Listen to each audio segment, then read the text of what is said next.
Selamat pagi, Assalamualaikum warahmatullahi wabarakatuh. Waalaikumsalam warahmatullahi wabarakatuh. Terima kasih kepada Tuhan. Hari ini kita masih diberi kesempatan untuk bertemu lagi belajar informatika bersama saya. Pagi hari ini kita akan mempelajari sesuatu yang merupakan kelanjutan dari materi sebelumnya, yaitu tentang seputar literasi digital. Namun demikian, sebelum kita belajar, marilah kita berdoa dulu. Semoga apa yang kita pelajari mendapatkan rahmat dari Allah, menjadi ilmu yang bermanfaat baik bagi kita sendiri maupun orang lain. Berdoa, mulai. Selesai? Baik, anak-anak. Ketua kelas hari ini siapa yang tidak hadir? Nihil, Pak. Nihil, bagus, terima kasih. Sungguh semangat yang luar biasa. Hari ini semuanya dalam keadaan sehat walafiat, masuk sekolah semua. Baik, anak-anak. Literasi digital ini adalah suatu cabang dari informatika, di mana di dalamnya ini banyak sekali hal-hal yang dimuat. Antara lain yang akan kita pelajari yaitu tentang informasi personal dan informasi privat. Kemarin juga belajar di rumah, tentunya sudah saya sampaikan dalam grup WhatsApp bahwa kamu semua harus membaca tentang informasi digital maupun informasi privat. Apakah itu? Ya, baiklah. Berikutnya, silakan perhatikan layar. Kita akan apa sih yang akan kita pelajari? Untuk apa kita mempelajari tentang hal ini? Baik anak-anak, sebelum kita memulai mempelajari tentang informasi, baik itu informasi personal maupun informasi privat, ini ada sebuah cerita ya, yaitu tentang Devan yang diculik pada saat pulang sekolah. Ceritanya adalah sebagai berikut. Suatu hari Devan diantar orang tuanya ke sekolah di SD di seputar Kota Lawang ini.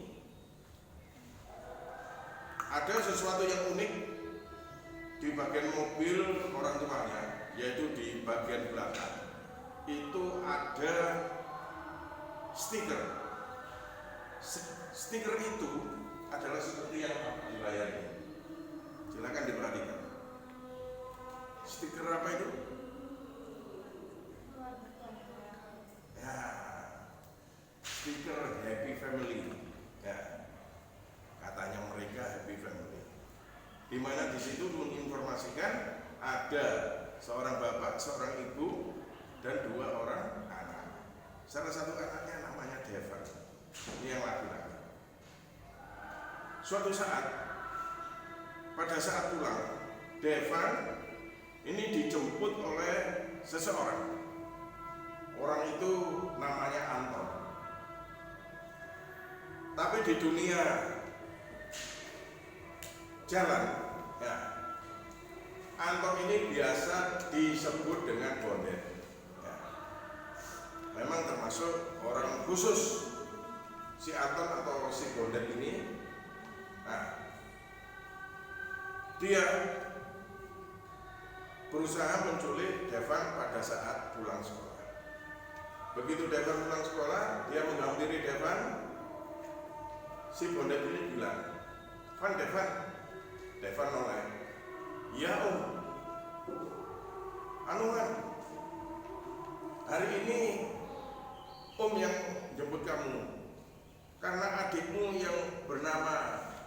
Esa sedang sakit di rumah sakit.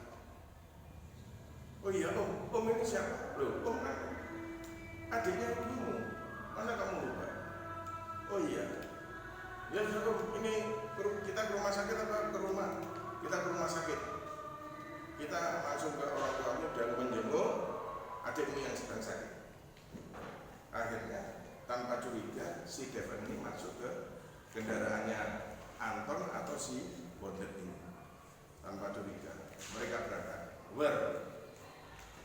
Tidak begitu lama orang tuanya Devan menjemput ke sekolahan. Kemana Devan? Ada apa tidak? Ya, tidak ada. Sudah ikut sama si Bondet ya.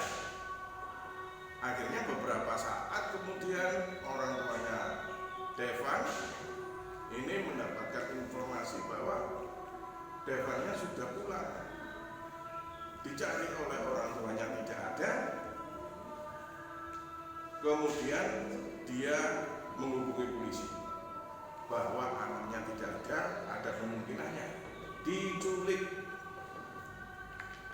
Dengan waktu yang sangat cepat, polisi melakukan investigasi, memeriksa di seputar sekolah,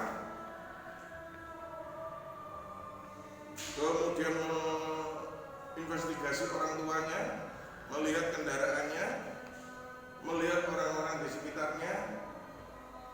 Dengan bantuan CCTV yang ada di sekolah itu dan beberapa saksi, akhirnya membuahkan hasil. Ternyata si Devan ini dibawa kabur oleh Anton atau biasa disebut Bondet. Dengan waktu tidak lebih dari 48 jam, akhirnya tertangkaplah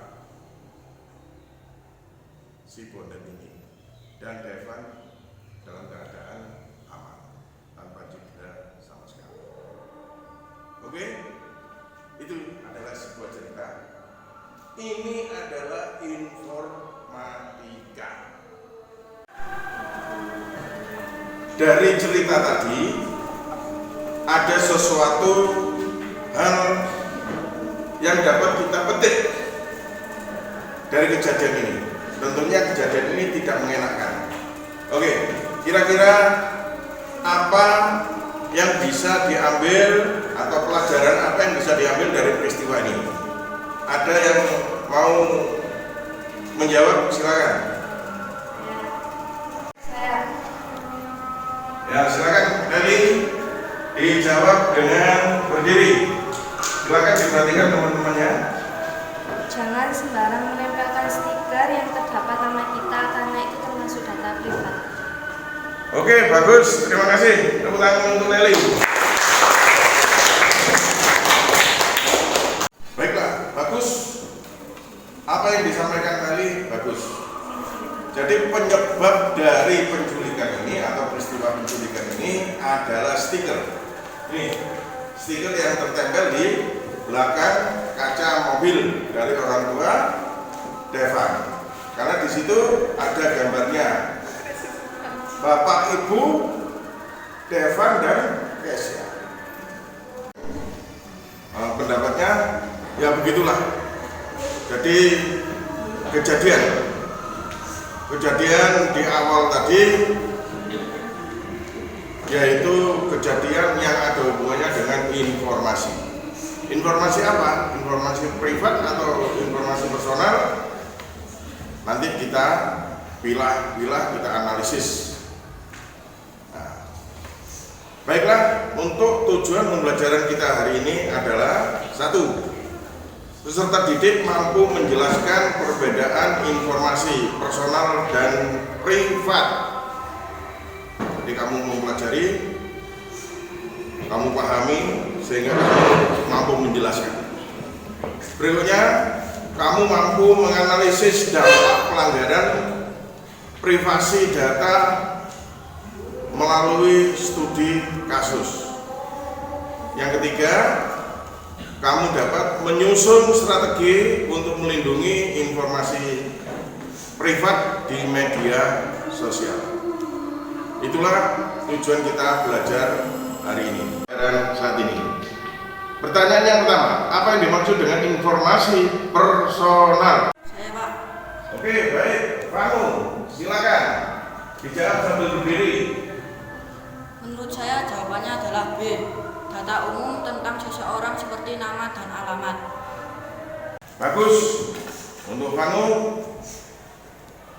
telah menjawab, jawabannya B. Bagaimana teman-teman? Sama dengan Vanu? Ya, bagus. Kalau begitu memang jawabnya B. Berikutnya, soal yang kedua. Berikut ini yang termasuk informasi privat adalah siapa? Saya, Pak. Baik. Yesi, silakan. Menurut saya D. Kata sandi akun media sosial. Ya, bagus. Terima kasih. Kata sandi akun media sosial ini adalah termasuk privat. Ya, harus dijaga dengan baik. Semuanya sudah menerima LKPD? Baik. Nah, LKPD silakan dikerjakan sesuai dengan petunjuk yang ada di situ. Jangan lupa anggota kelompok dituliskan di situ. Silakan dimulai berdiskusi.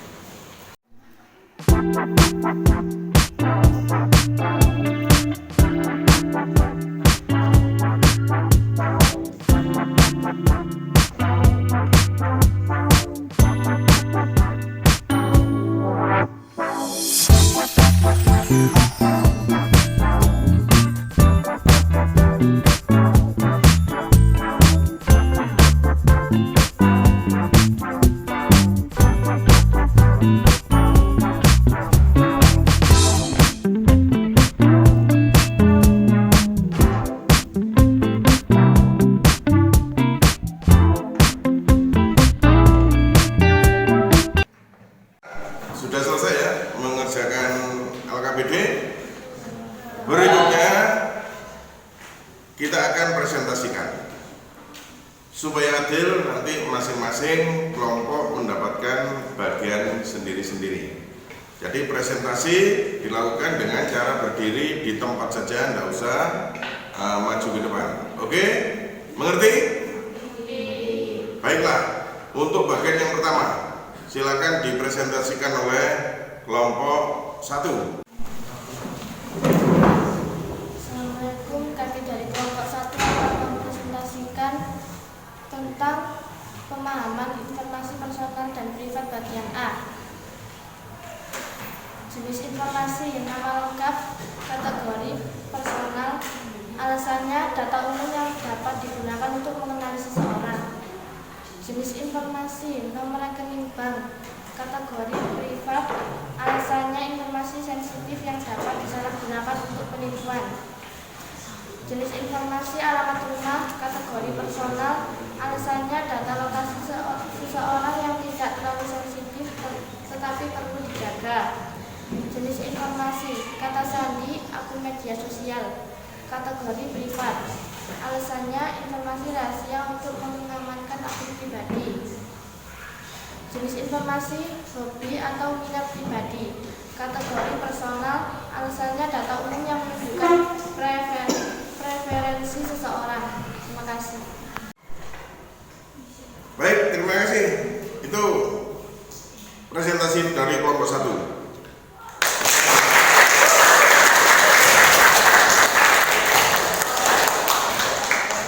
Berikutnya pada bagian A itu ada pertanyaan. Ini pertanyaan refleksi ya. Mengapa penting memahami perbedaan antara informasi personal dan informasi privat? Ini saya minta dipresentasikan oleh kelompok 2. Silakan kelompok 2.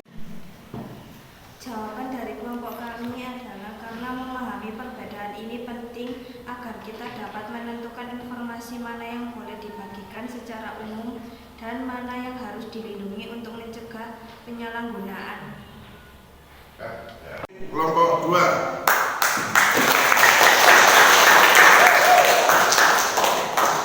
Ya, refleksinya adalah sebagai berikut ya. yang disampaikan oleh kelompok 2 benar. Jadi supaya kita tahu mana informasi yang boleh dibagikan secara publik dan mana yang tidak boleh dibagikan secara publik. Berikutnya bagian B, yaitu analisis dampak pelanggaran privasi data. Ini tentang studi kasus. Kasusnya adalah ada seorang peserta didik memposting foto kartu pelajarnya di media sosial. Mungkin di WhatsApp, mungkin di Facebook, mungkin di Instagram ya. Nih, beberapa hari kemudian akun media sosialnya diretas dan informasi di dalamnya digunakan untuk mengirim pesan penipuan kepada teman-temannya. Itu ada beberapa pertanyaan. Pertanyaan ini silakan dijawab oleh kelompok 3. Silakan. Jawaban dari kelompok kami. 1. Apa saja jenis informasi yang mungkin telah bocor dalam kasus ini? Nama lengkap peserta didik, foto diri peserta didik, nomor pelajar. 2. Jelaskan dampak dari pelanggaran privasi tersebut bagi peserta didik dan teman-temannya. Menurut kami, peserta didik kehilangan kendali atas akun media sosialnya, reputasi terganggu, dan resiko penyalahgunaan data pribadi. Teman-teman bisa menjadi korban penipuan seperti diminta mentransfer uang melalui pesan palsu. 3. Usulkan minimal 2 langkah untuk mencegah kejadian serupa di masa depan. Menurut kami, hindari memposting foto kartu pelajar atau dokumen lain yang mengandung informasi pribadi di media sosial. Aktifkan autentikasi 2 faktor atau 2FA untuk melindungi akun media sosial. Kelompok 3 yang telah menjawab bagian B, yaitu tentang analisis dampak penyalahgunaan privasi data.